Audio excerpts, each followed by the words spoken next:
this problem in Philadelphia from the office of the controller, Alan Butkovitz. And I want to tell you a little bit about what he is reporting regarding the poor people who are caught up in the judicial industrial complex in the jails. Even here in Chattanooga, we have this.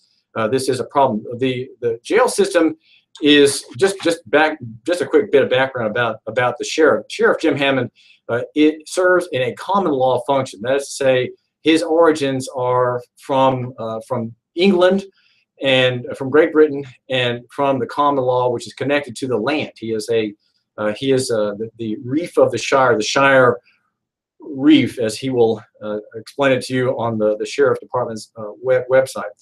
And his origins are biblical in that he is the protector of the court. His main job is to protect the court and to serve process. That is to say, to notify people that they've been indicted or that they have been sued. And so he is a service processor, a process server, and jailer, keeping people before the court and ready to be tried in court. And biblically, the court is the main function of the state. The state doesn't really have a function beyond justice.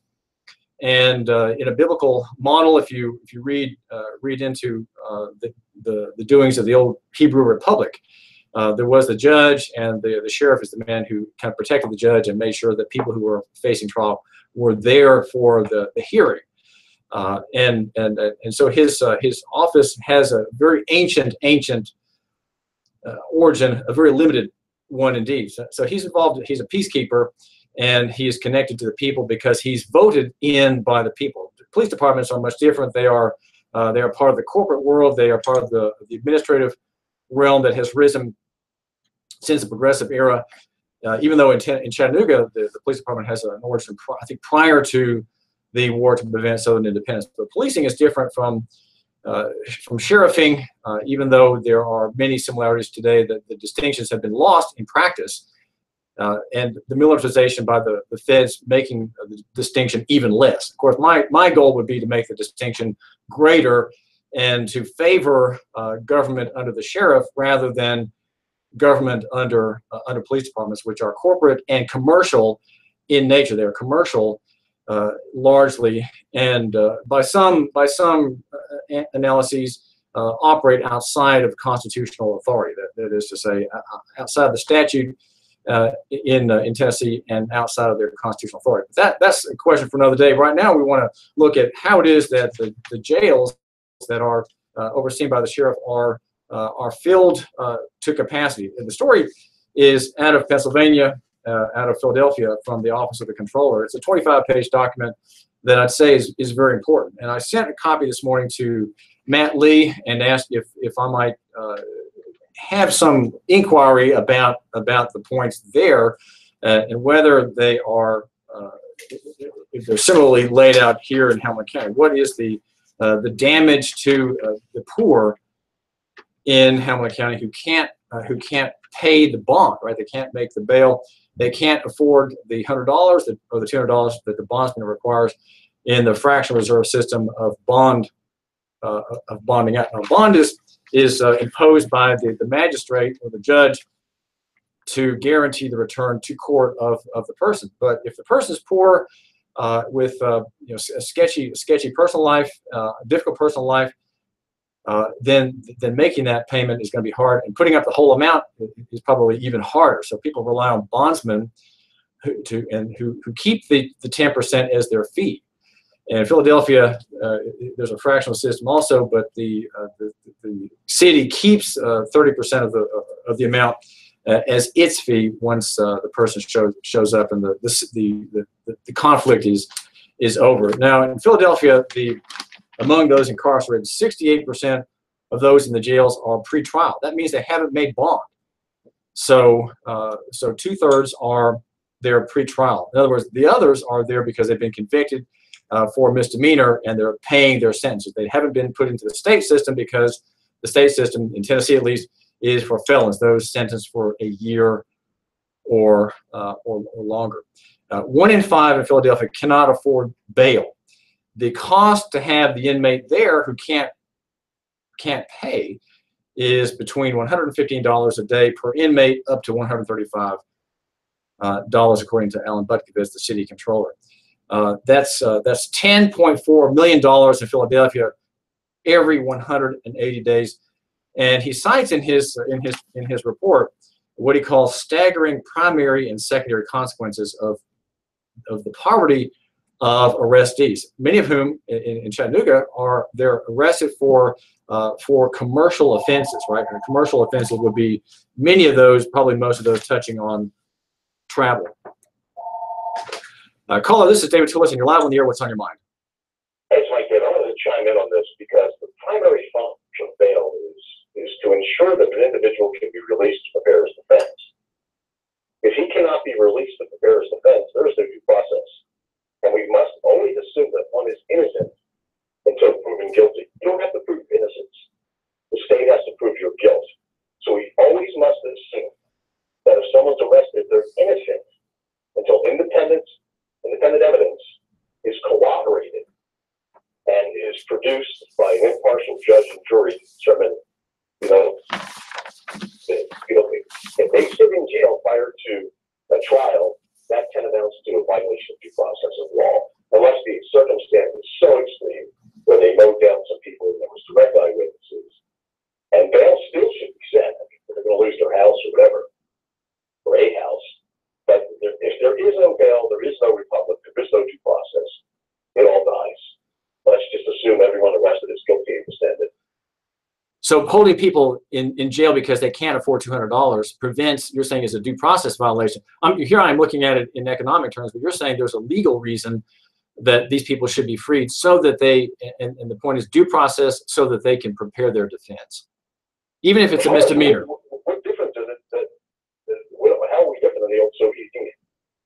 Whereby all you need to do is say, we know this guy's guilty, and we'll say, if somebody up in that snow funds, $200 as opposed to somebody that's wealthy, $2 million.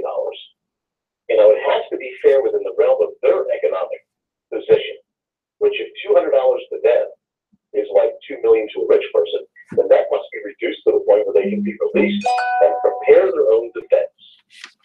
Founders didn't like attorneys. So you can't be released. You cannot prepare your defense, and your due process is denied, which is a violation of any amendment tonight that we take out immediately. But the state is tyrannical. It's police in nature. It's a police state. All of them are. And the law is dead. It's been dead since Lincoln. And we just have to reiterate that we're under occupation. Not only federal occupation. It's their system. It's the just us system. Thank you, David. Thanks, Mike. The controller of Philadelphia points out that and Mike's making a great point about the due process problem. You're being denied due process if you can't get out to talk to your lawyer or just to read the law. I mean, reading law, you can do that in a day, but you have to have a day to do it. You have to have time apart from work. You have to be able to keep your job and take care of your family. The data from Philadelphia, I would say, is probably typical around the country. So you'll have to just give me some grace, you, my listener, here at Nooga Radio, as I make this extrapolation. Again, the comptroller mentions staggering primary and secondary consequences. You're held in jail for days, even weeks, because you don't have $200. He says this is particularly important because research suggests 47% of Americans cannot pay for a sudden $400 emergency, and 1 in every 4 families cannot cover a $2,000 emergency within 30 days without taking out a loan or selling something. That's from the Brookings Institution, 2011. This poses a significant economic impediment to freedom for many incarcerated Philadelphians and forces individuals and families into the untenable position of either seeking a bail bondsman, taking a loan from predatory lenders to cover bail and fees, or in many cases sacrificing freedom due to the inability to pay up front. So the system of cash bail as a means of obtaining release is damaged by lack of liquidity, lack of dollar bills, and household income. Those who are able to pay their bail bond do so in an effort to gain their freedom. Others who cannot afford to pay bail stay in jail again for tiny amounts, right? I don't have a credit card. I don't know how it is I've gotten by this long. I'm past 40 years old, don't have a credit card personally. I have one as a deacon, and I have one as part of the company here, but I don't have one personally. And I carry cash with me, and there's not. I'm not saying that thinking I'm going to be knocked off by some robber. That robbery and things like that and strong arm tactics are almost don't happen anymore. Right? People over time seem to be getting nicer and nicer. Others who cannot afford to pay, though, are stuck. They don't have $200. I could spring myself out now if I had a bond of $2,000. I'd pay $200, and there I am to the boss. Of course, he's going to keep the fee. This paper says the length of one's incarceration pre-trial increases the likelihood they will plead guilty in order to avoid additional time behind bars. And I've reported on a case where a man pleaded guilty to one of a string of charges. The one to which he pleaded guilty to was the one that was the least rational and the least connected to the facts of his case. It was a case involving a panhandling encounter at a local store.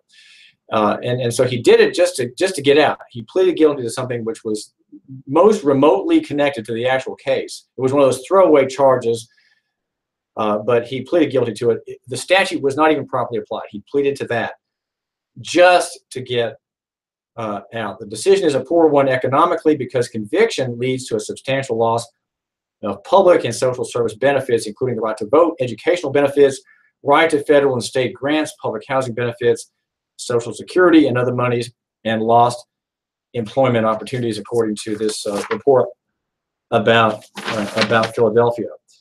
And the outsized losses, economic losses, are, according to the comptroller, about $531 per day lost. The people who are incarcerated who can't pay bail have an annual income of about $19,185, and 65% cannot pay their basic needs, right? They can't pay their basic needs and try to pay a bail amount to a bondsman at the same time. 70% have children at home. So there's an expense in lost wages, lost jobs that ripples out from the fact that the man, he's signed to court, he can't pay a small bond, and there he is. He's stuck.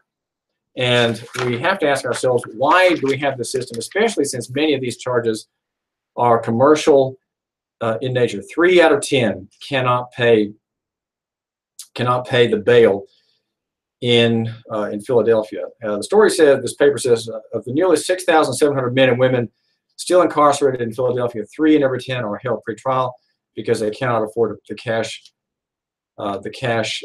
bail. Of those, 1 in 3 are held on less than $5,000, of which the city will ultimately retain only $1,500. Some are there 180 days, the direct cost of which at that length is $20,000 for a single bed. Now, why would the system be like that? This paper proposes that the cash bail system in that city be dismantled, it just be taken apart.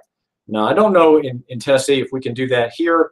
I don't know if that's a prerogative in the county. I'm not sure what the statutory structure is that has bail. Of course, this is in the court system, which runs under state law. Among the recommendations for low-risk offenders, the paper suggests monitoring and citation. In other words, having a citation given to the defendant rather than an arrest would be better. It keeps that person out of the jail and saves the disruption in his life, which really touches many other things other than just the billfold. And that would be the employer, the benefits, dealing with foster care. What if you can't afford $200 and your children are abducted by the state child protection, CPS, Child Protective Services? What happens then? You have a nightmare in the making just because you don't have enough money. What about your girlfriend? What about your wife? How is your marriage, which is already under strain because you have a drinking problem, right? Or you have a smoking addiction that is taking money out of your children's mouths, and now you're under arrest and you can't get out. And she she has to go all the way down to the county jail to talk to you when she can. So you have a forfeited income. You may have a loss of housing. Sorry, we can't pay the rent. You're already 2 months late. Ma'am, can you leave, because I'm going to evict. If you don't leave, I'm evicting you. You have this kind of problem, which comes from the cash bail system in Hamilton County, as it is elsewhere. This paper makes, in its discussion of the indirect cost of cash bail, cites the strain on intimate relationships and child care costs. Indirect costs are the costs incurred by the taxpayer of incarceration, including the loss of federal and state wage taxes, prison operation costs, that's the cost per bed per day, and social services. And there's a graphic that shows that there's a total cost of $531 per day, everything from the prison to child care, loss of housing, loss of income. There's an aggregated estimate of the cost of 1 day of incarceration by someone who's too poor to make a cash bail. So this is something that we have. We have it because we have law enforcement. Okay, that's part of the problem, is that we have way too many people in the system. There needs to be an 80 or 90% reduction in the system, and that's going to take some clamor by people like you, my listener. Why do we have this many people going in? Are there not alternatives? Do we not want to have grace to these people who may have some offense against commercial government? They're driving on revoked, driving on suspended. They're driving without. Look at all the people who simply can't afford to pay insurance, right? Then they're in jail because they have violated the financial responsibility statute in Title 55. They can't get out. They can't afford insurance. They can't even afford a minimal policy. Their car is out of step with the regulations. They have an expired tag. They just can't get to it. They just can't. People know, and people who, and I was just thinking, driving into the studio this morning, that people without insurance are probably much more careful drivers than people with. And it's not because it's not that they don't have insurance because they're careless, feckless people who just are ne'er-do-wells. No, they can't afford it, and they know there's a law. That law has been in effect for 50 years. They know there's a law. They just can't afford it. And so what they are is careful. These are the careful people. You're a Hispanic immigrant who's here undocumented, right? Doesn't have a driver license. Who's the most careful driver on the road? Well, it's him, right? It's him with his family and his wife. She's expecting another baby. And when he has to take the whole brood to church on Sunday, or if they're Adventists on Saturday, then he is going to be very careful. He's going to avoid the cops, right? He's going to avoid drawing notice to himself. Yes, I know we have stories of immigrants who are intoxicated and have car accidents, and they have no insurance. And so there we use them as the example of why we need to have insurance. We need to have control on these people. Well, most people, especially if they're outside the system, especially if they're too poor to afford the privileges of the system, they are the ones who are careful, I would like to suggest. They have the motivation. They have the reason to be cautious. They have every reason to be careful. And so I think we need to say that these are people who they're committing what are commercial offenses. I'd say that from the perspective of the officer, right? He sees this as a crime, as an offense to not have these papers, to have a revoked license, or to have a rescinded license, or driving without. The exhibit on demand statute does not apply to anybody but licensees. I hope you know that. If you are someone, let's say you're the son of a poor man, and you're in your car, and you don't have a driver's license, and you never had one, well, that statute, which is, I think that's the one you're cited under, that statute does not apply to you because it's clearly aimed at licensees. If you're a licensee, the exhibit on demand statute applies to you. It doesn't apply to someone who's just traveling in a car. And so there's that.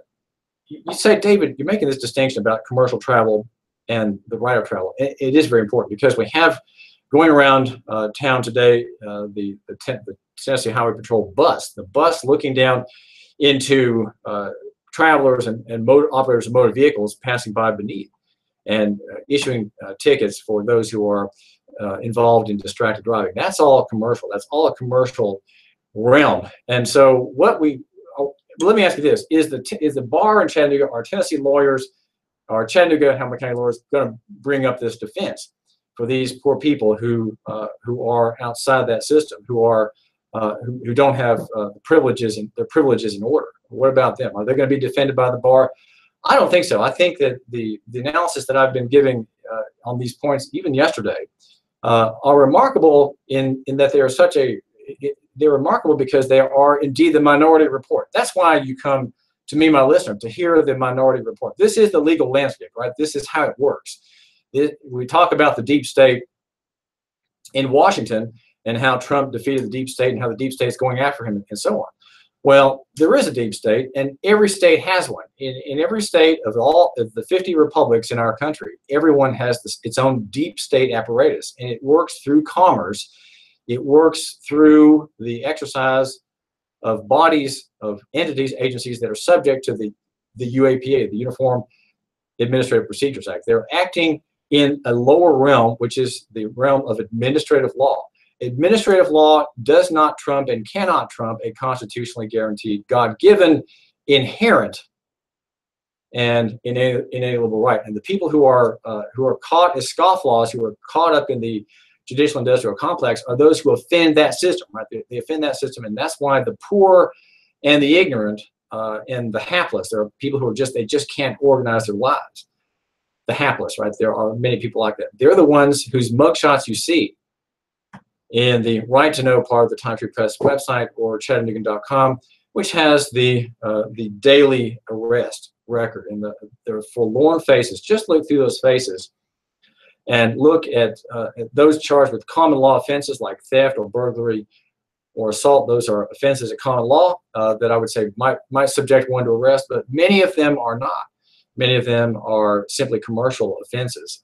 We have commercial government today, and it has replaced the exercise of constitutionally guaranteed rights. But no one knows they have these rights. Rights are not self-exercising. They do not assert themselves. They are asserted by individuals who have some yearning to be free, some yearning to be able to stand their ground as against lawless claims against them, right? Claims against them by officers who perhaps are acting outside of probable cause, who should restrain themselves and refrain themselves and enforce protections, right? Keep the peace and protect people from real crimes like murder, rape, and robbery. Well, this is David Tulis, brought to you by Nooganomics.com. That's Nooganomics.com.